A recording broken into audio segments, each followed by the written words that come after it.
These are treadle wheels. They were built as a project by a friend. And it's too bad they're covered with clay all the time because they're just beautiful objects.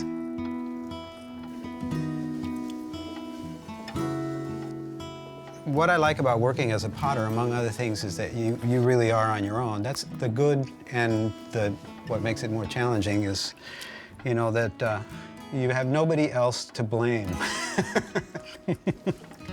My name is Guillermo Cuellar, and I make pots for people to use.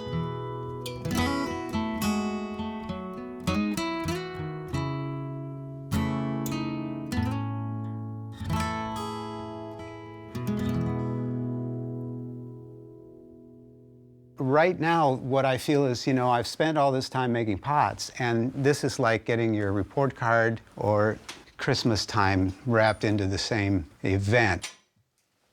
It's always kind of curiosity, a little bit of anxiety, and just a lot of anticipation. I have this really high-tech winching device here. Most of my creative juices go into working on the clay in the studio and working on the wheel. That's where I'm happiest. So if I were to be able to spend more time making pots and less time firing, I would be happy. Okay, I just had to make up a couple of new batches of glaze. When I have to make a new batch, there's always a doubt as to whether the glaze will change a little bit. It's just unpredictable enough to be interesting. See, that's something, you can't plan that. You know, why it decided to go red and have the white band on the top and bottom. It just, I mean, I know why it happened. The pot is actually thinner here because when I opened it out, it got thinner, so it picked up less glaze. But that's kind of a nice surprise. This is the same glaze, but if it's applied a little thicker, it does that which is referred to as crawling, and it's a glaze flaw, you know, but it's one of those glaze flaws that can be really exciting. I like surprises most of the time.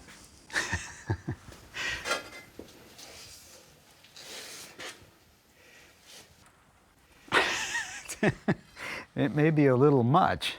I don't know, I may have to refire that one. You know, there's something that's really irritating. The bottoms always come out so much better than the top.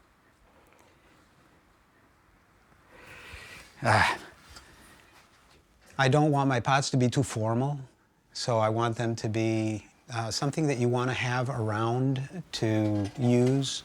There's a real communication that gets established between the potter and the user when you can feel how that person's hands moved on the clay. So I don't like to hide the process of making, just having it be natural. I guess that would be a high praise, you know, for the pots to look natural. So once you make a nice round pot, you kind of feel this urge to change it somehow. I guess what I try to do is to set up a situation where you put the clay in a certain place, and then you do something where surprises can happen, where the clay itself will move and take a gesture or take a shape. So there's this nice interaction between what you're doing and what the clay wants to do. Probably the hardest thing, you should stop before it's done. I think I probably wrecked as many pots for that reason, you know, they just want to get it a little bit thinner, get it a little bit just more right, and then it looks like it's overworked. Almost all of my pots are really functional. I guess ever since I started making pots, what really motivated me was having people use them. It's like completing a cycle. Doesn't seem to make a lot of sense to make pots unless somebody's going to incorporate them into their lives. And I think that pots, they reveal themselves over time in use because people interact with them a lot and develop a real closeness. This is a bread cloche, for example. You know, you put a loaf of risen dough in here and then bake it, and the steam from the dough gets trapped in here, and it develops a wonderful crust. So I like to make bread too. I was born in Venezuela, and I ended up in Iowa going to college at Cornell College. I had a humanities requirement in college. I had to take a ceramics class, and that was it. You know, it seemed magical the way that the clay moved on the wheel. Not that I could do it very well, but I just loved it. When I graduated, my wife Lori, who I met at Cornell, we got married and we moved back to Venezuela to live. When I first started making pots in Venezuela, I was having a really terrible time because I didn't really know what I was doing. I was making a lot of very bad pots. And just then, Warren McKenzie came to Venezuela to teach a workshop, and I met Warren and we made friends. And in 1984, he invited Lori and me and a couple of potters from here, from the United States, to work in his studio, and after that have a pottery sale. And the pottery sale experience was a real important moment to me, to see how a group of people could work together and come up with something where the result was better than anything any of them could do on their own. I went back to Venezuela and proposed to a group of potter friends to do something like that, and it was just an incredible experience. We had about 25 sales over the course of 13 years. There'd be music and food, and people just had a wonderful time. The political situation in Venezuela was becoming more and more unsettled, and we wanted to have a more stable place to live. I'd made a very rich and wonderful group of colleagues and friends, potters in this area, which is an incredible mecca for potters in the world. To me, it was actually the fulfillment of a dream to be able to come and be a part of that Upper St. Croix Valley community.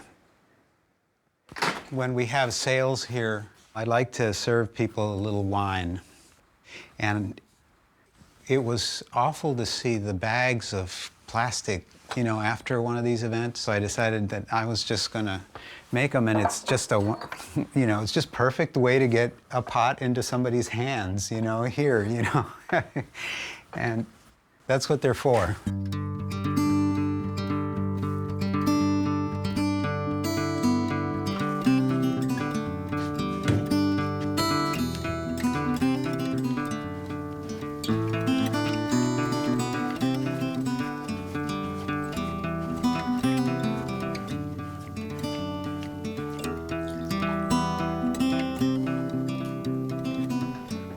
I can't imagine doing anything else. I've done this all my life, so I don't know how to compare.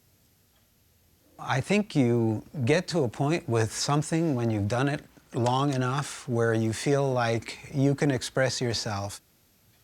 You know, I make pots, and I feel like I can communicate at another level with my pots, and that is something that I find really satisfying. I'm happy with the way things are going in my work. I think the pots are, you know, entertaining me so far. And, you know, that kiln that we were opening today, it seems to have some new things in it. It's just, it's fun. To me, it's still a lot of fun.